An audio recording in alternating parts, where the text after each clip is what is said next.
Well, as the economy begins showing new signs of slowing, the GOP predicts we are going to hear a slew of new explanations from President Obama on why it is not his fault.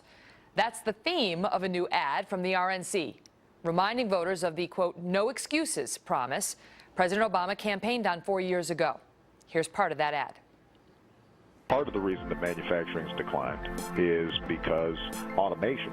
But understand, this was not our program per se. You used to go to the bank teller. Now you go to an ATM machine. Excuses. Yeah, I'm not going to make any excuses. Well, we didn't create the condition. We haven't solved it fully yet. If stuff hasn't worked, and people don't feel like I've led the country in the right direction, Well, I don't think they're better off than they were 4 years ago. then you'll have a new president. Joining me now, Tara Dowdell. She's a Democratic strategist and founder of the Tara Dowdell Group. And Guy Benson is a conservative radio talk show host and political editor for townhall.com. So already you see the Republicans rolling this out, and the suggestion is that this is a preemptive strike against what they anticipate President Obama's response will be as the economy is showing some signs of slowing and as we head into the summer months, which tend to have high gas prices and, based on last summer, might have a slowing, more sluggish economy. Effective? Oh, I think it's extraordinarily effective. And based on conversations I've had with folks at the RNC and inside the Romney campaign, I think we're probably going to see a lot more of this sort of thing. This is a president who used to his great advantage his oratory in 2008. It helped get him elected. Grand promises, explanations that we'd see almost near perfection if he were elected president.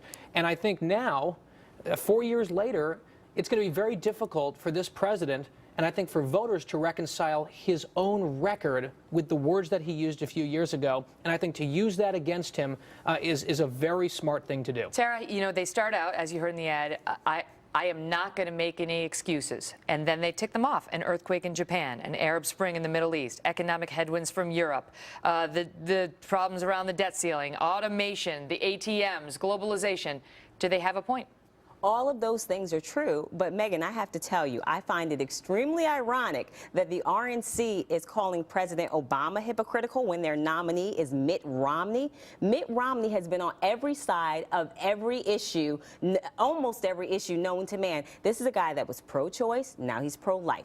This is someone who supported an individual mandate. I think that people who live in glass mansions shouldn't throw stones. Oh, the glass mansion. Oh, wow. He's wealthy. I'll be here all week. What a shock. He's Enjoy wealthy. the Clem's Casino.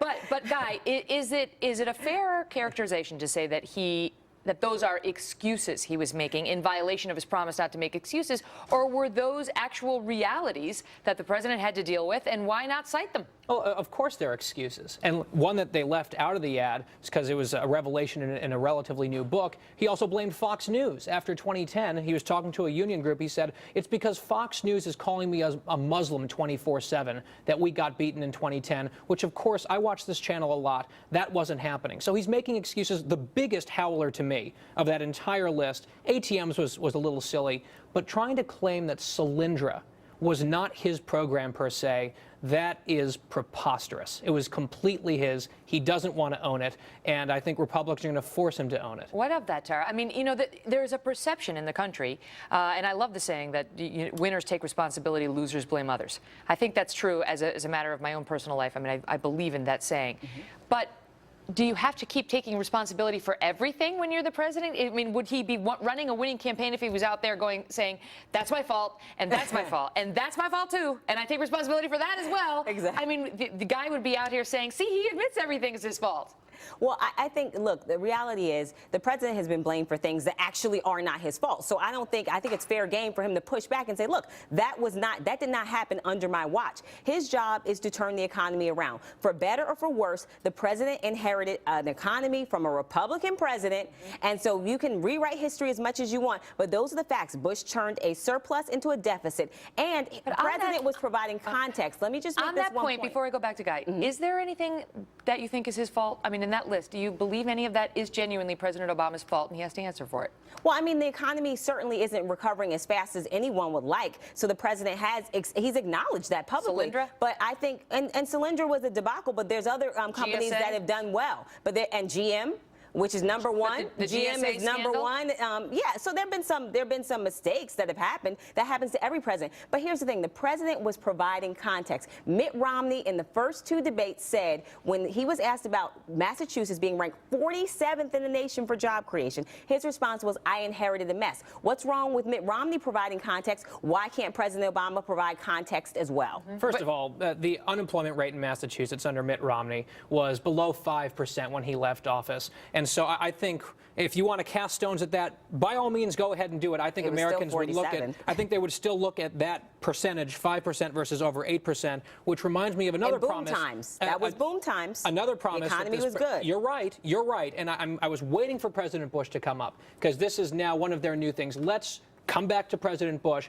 And all I have to do is circle back to an interview that this president gave in 2009. He said, quote, "If I haven't gotten this done," meaning turning the economy around, "in 3.5 years, this is going to be a one-term proposition." But then he came out later and said it was worse than we expected. The recession was worse than we expected. An excuse. Except the problem is he inherited a recession. He told us throughout the entire campaign, this is the worst crisis since the Great Depression.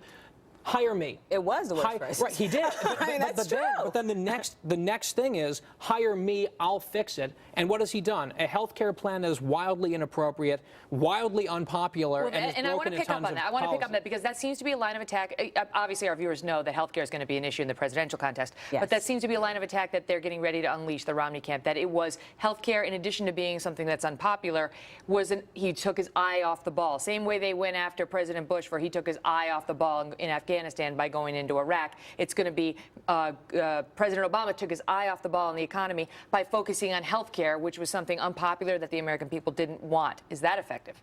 Well, certainly for the Republican base, health care reform is a rallying call whenever you talk about health care reform. Even Barney Frank came out today and said that this may have been a mistake. The Republican base is not again, Barney Frank. it was based on, the health care reform bill was based on Romney Care in Massachusetts. So but does that make it okay? Does that make it okay for those who don't like it? No, I like Romney Care.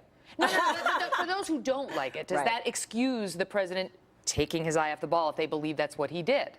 Well, I mean, I think it's a tough argument when you have an economy where you've had 2 full years of private sector job growth in this country. 2 full years. It's hard to say that he took his eye off the economy because the reality is we're in a global economic slowdown, and the U.S. is doing far better than Europe, and Europe has taken some draconian measures that the Republicans are advocating because for, the Democrats, and unemployment is twice They have some good numbers in the private sector growth. Are those just made up? I mean, are we not to believe those guys? No. Of course, there has been some progress, and I think Mitt Romney says, of course, there's been progress, and Republicans are hoping there'll be better progress. The problem is this comes back exactly to the ad that this entire segment was about that we played at the top, which is the promises and the projections made by this president versus actual results. He said, hey, let's borrow $825 billion that we don't have, and these 7 things will happen. And unfortunately for this president, none of those things have actually happened, and they're having to goose the numbers. And by the way, we like the private sector job growth. We hope there's more of it, but we also can't forget the millions of jobs that have simply disappeared with people dropping out of the labor force altogether. Those numbers aren't wrapped into that unemployment monthly number that the president's trying to point to. We will leave it at that and continue another time. Panel, thank you both so much. Thank you.